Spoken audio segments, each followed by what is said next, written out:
Hello and welcome back to Future You, the podcast brought to you by graduate careers experts Prospects. I'm your host, Emily Slade, and in this episode, I chat to Anna about being a film critic. I'm Anna Smith. I'm a film critic and broadcaster, and I host a podcast called Girls on Film. Amazing. So let's go right back to the beginning. What does your educational journey look like?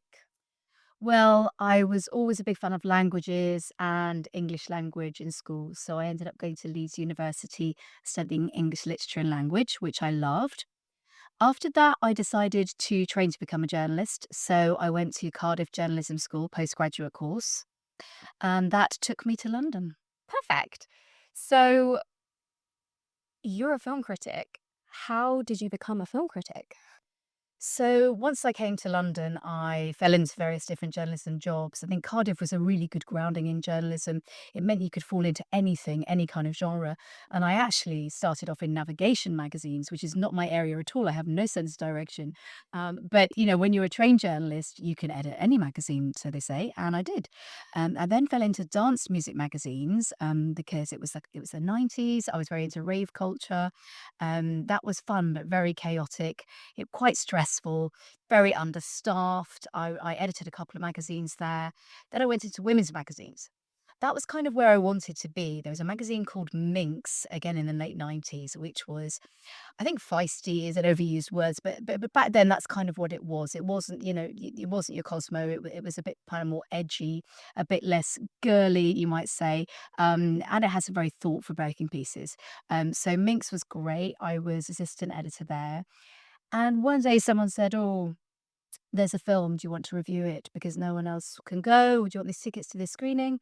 And I went along and I just fell in love with it. And I thought, sitting there, watching a movie, getting paid for your opinion about this movie, what a dream. And I realized that I loved writing about that more than I loved writing about music, more than I loved writing about even lifestyle and travel, which I still enjoy, up to a point. But writing about film, which takes you to so many different places, I love. Yeah, wonderful. So that's fascinating that you weren't were you a big film fan growing up?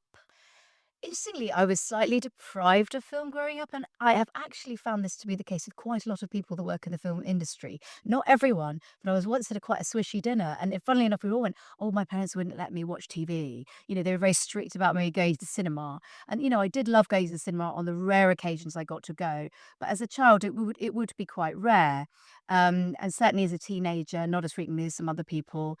I think at university, I sort of sat around and watched horror movies with, friends, as everyone kind of did. But I was never like a movie buff.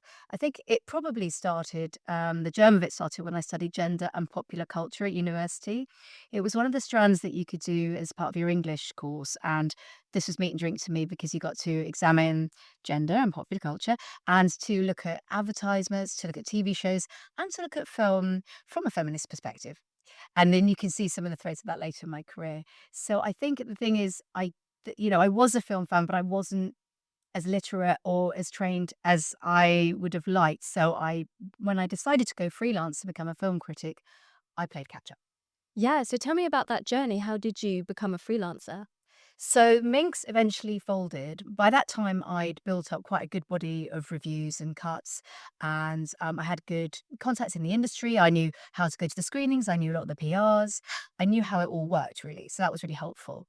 And then I started to do some work for Empire magazine, which is obviously a fantastic film magazine, and get to know people there. I eventually started writing for them and then started spreading the word. It was a very, very slow process, especially as a woman in those days, in the early 2000s, trying to get a reputation, trying to persuade people to take you seriously as a film critic when it's very much a man's world, was a bit of a challenge. But through persistence and hopefully really good writing, I'm sure it is that actually, I got there. I remember at Time Out, I was working in the TV section for quite a long time, which is a very similar skill, of course, writing about television. But for some reason, there's maybe slightly different attitudes towards it, or there were them. And the TV, the film editor said to me, "Okay, fine. I've been asking them persistently, can I write a film review?"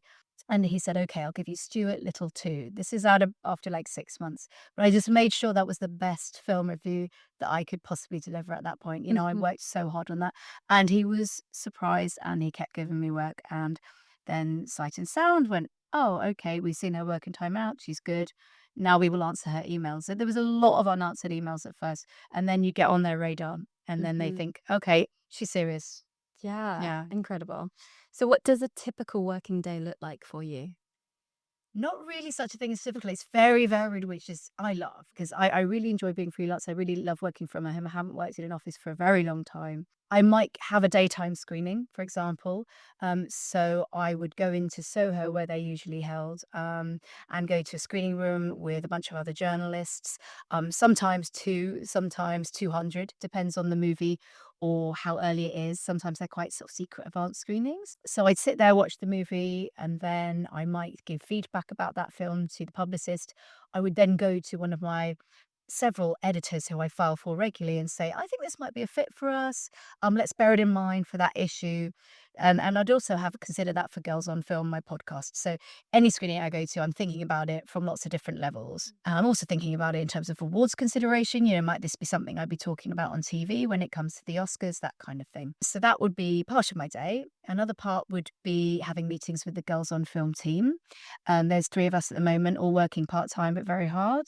And we have a lot of freelancers as well on the audio side. So we again would be meeting, talking about what events we've got coming up, trying to get sponsorship. That's a really big one. Having meetings with people about sponsorship, planning future episodes, that kind of thing. And another big part of my day is being responsive to breaking film news. So, for example, recently, there was a news story about James Bond, about Amazon, and suddenly my phone's ringing off the hook because I'm on the Rolodex, as we used to call it, for all these different radio stations and TV channels. And, sometimes you're busy, you can't oblige. But when you can, it's great to jump in there. You don't get paid much, but it all adds up and it's also good for the profile. Absolutely. Tell me more about Girls on Film. How did that come to fruition? So I thought of the name in the year 2000. It was going to be a TV show that I did with my friend, and it was just one of those ideas we had. Two women talking about film, wouldn't that be great? And it just was a gem of an idea. And then in 2016, 17, my agent, Hedda Archbold, and I started pitching it seriously as a TV show. My friend had since moved on to other things and given it her blessing. So, she said, let's do this together, let's pitch it. No one was interested as a TV show. Then we thought, let's do a podcast. Because people were approaching me about podcasts. Hedda thought it would be a great idea to try it as a podcast. So that's what we did. And that was in 2017. And really, it's evolved from there. The original idea was partly to show that women talking to other women about film isn't a niche activity. I was being asked to go on TV alongside men, but very, very rarely alongside women. And of course, you'd see two men talking about film together all the time. There was some kind of assumption that, oh, it must be a girls' show. Now, we do have a lot of male listeners on Girls on Film. It covers all sorts of topics, but it does focus on gender representation because those are the kind of discussions that a lot of women and those of us discussing it are really interested in. So we wanted to tackle films from a different perspective, whether they are mainstream, blockbuster hits, lovely little documentaries that no one else has heard about, some indie film we want to champion, you name it. And what we have found is that it's evolved from being film critics chatting to each other very quickly into getting, really big name actors and directors on there. I think we've had 15 Oscar winners on now. By episode 3, Carey Mulligan and Andrea Riseborough were coming on. It was very surprising and exciting to us, the level of industry, the interest that we had from women in the industry. So what we decided to do was to open it out and have more practitioners, more filmmakers on the podcast while having film critics on when we can as well. Yeah, fantastic. I mean, you've essentially provided a space, haven't you, where everyone can talk about things that they usually don't get the opportunity to. Exactly. We do find that a lot of women come on and they say, oh gosh, no one's asked me that question before. I've been doing what we call the junket trail, going to loads and loads of interviews with journalists, and no one has asked me that. And that's brilliant if they then feel that freedom to talk about it from a slightly different perspective. Absolutely. So, anyone looking to enter into this world, what skill sets would you say that they should possess? I think mine's a very specific world because some film critics just write. whereas I do broadcast and I do podcasting. So I suppose it depends. I might break those down a little bit because some people might just want to focus on the one. I would say if you've got the skill set to do all three, great. And the rest, I also host Q&As on stage. There's another one. Can get to that more if you want. But yeah, to be good at all those things is, I would say, almost one of the only ways to make a living as a film critic now. Unfortunately, being really honest with you, it is not a pretty picture in terms of earning a living being a film critic these days. So the more strings to your bow that you can have, the better. So number one, be a journalist. You don't have to be a trained journalist, but I think you have to have the skills of journalism and you have to have the discipline of journalism. It's not necessarily, to me, just about kind of, saying what you think about a film. You obviously have to think very carefully about how you structure a review, how you reach your audience. You have to be very good at writing, obviously. And I think to hone your opinion over many years is a really valuable thing because you might start out. I look at some of my early reviews and I sort of wince. The more I watched and the more I saw, the more kind of knowledge I amassed and the more comparison points I had. If you're saying this is, people go and say this is the best rom-com ever, I was like, well, how many rom-coms have you seen? You got to be careful of the sweeping statements. So yeah, great writing. In terms of the skills for broadcasting and podcasting, a lot of that is practice and confidence, which can be learned. And I think listening to the people that you love listening to and watching them, but also a really important thing is remembering to be yourself. I think, like many people, when I started out, I was too self-consciously trying to think, oh, who's a really successful broadcaster? And should I sound like them? Should I be like them? Well, you don't want to be doing an imitation. You have to be you, especially if you're a film critic, because it's about your opinion. And I think there was certainly a weight on me early on, again, to sort of follow in the footsteps of very serious male film critic broadcasters. And my style tends to be a bit lighter and maybe a bit humorous, and it's not always necessary to kind of try to be someone else. I don't think that's a very good skill. Absolutely. I'm so glad you said that. There's nothing more frustrating than reading a review where you're like, have you considered that Bridget Jones 4 is not for you? And therefore, you don't like it. And that's okay. But other people might. A very good example, that one. I got quite cross with a couple of those reviews. Probably the one that you're talking about, albeit dear friends of mine. Uh, I just think, why didn't you give this well, either give the review to someone that you know is in the target market, which is what we're fighting for in Girls on Film in many ways, especially in terms of diversity on screen and diversity in film criticism. But also, yeah, if you are that critic that has to write it, please be generous about the people that are actually going to love it. Yeah, 100%. So are you able to talk a bit more of, you mentioned Q&A hosting. Can you talk a bit more about that?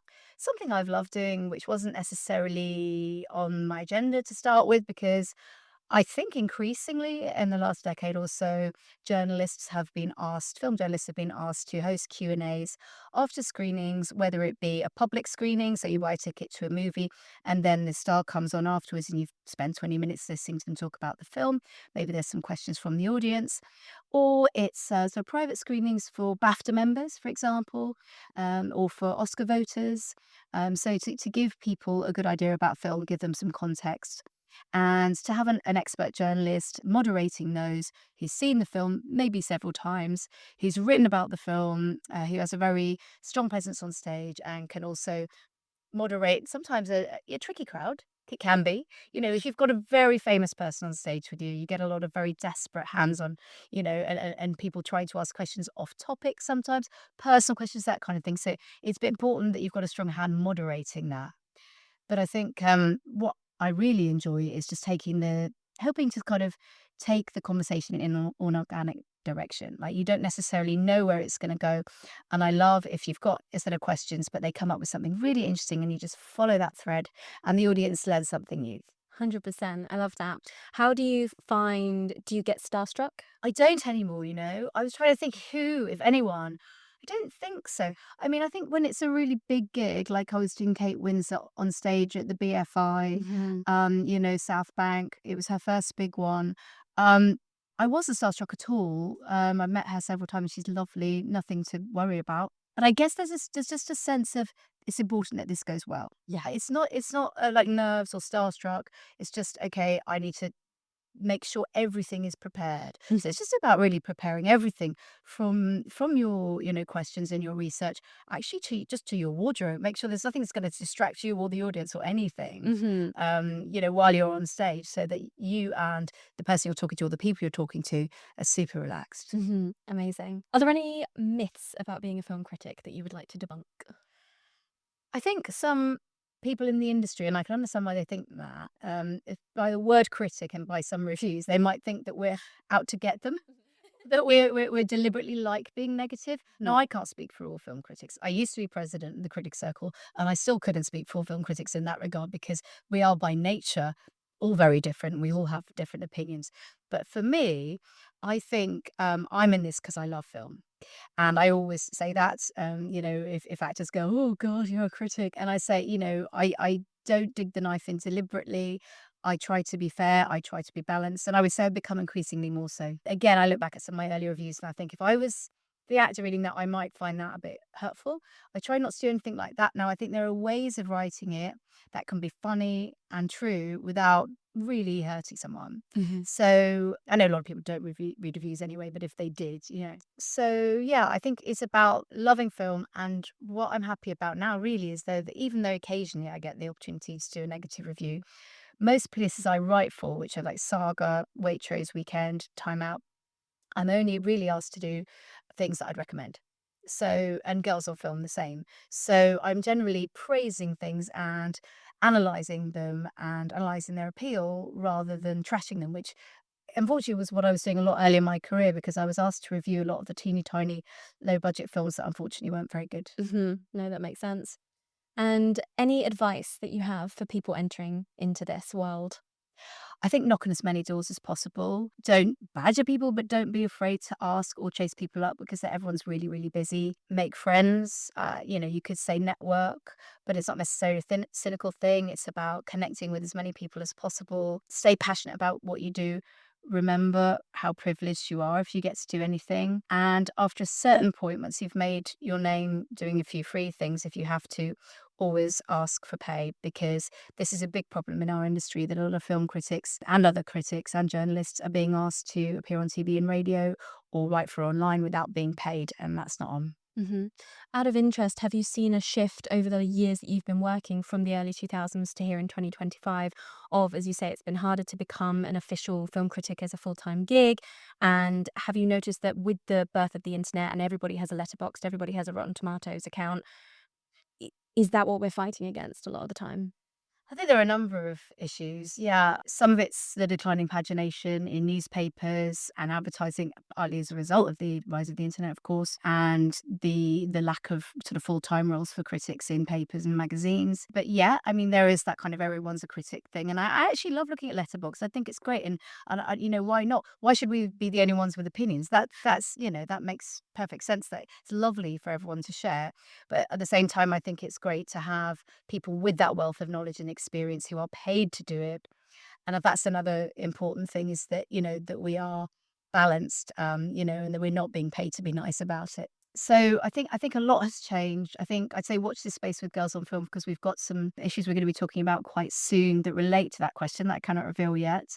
But in terms of how things have changed for criticism and where we are at the moment in terms of that all important diversity, and I hope that's one thing that has changed, even though there may not be as many opportunities, is that people are hopefully more aware that we need a variety of voices, because everyone watches films. If we want to see and encourage these films to be made, we need the right people reviewing them, as you were alluding to earlier. So we need a whole lot of people with different life experiences reviewing films.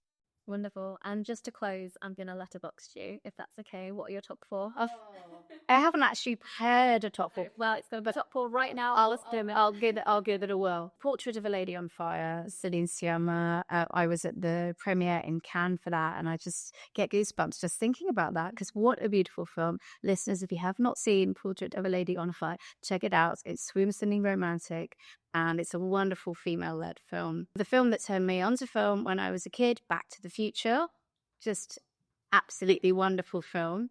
I was lucky enough to introduce the IMAX screening of the trilogy of that recently, and I just was pinching myself again because, what a way to come from having watched it at home on Christmas Day on a little telly. I love Mike Leigh's films. So I think I'd pick out Secrets and Lies for Mike Leigh's films, because that is one that had a profound effect on me in terms of its portrait of British culture and also the strength of the female characters. We have Girls on Film Awards, and we recently awarded Mike Leigh our Ally Award, which is men that make great films about women, because that's just so important, isn't it? It's, and I'm not saying only one person could tell one person's story. I'm now trying to think of another good one.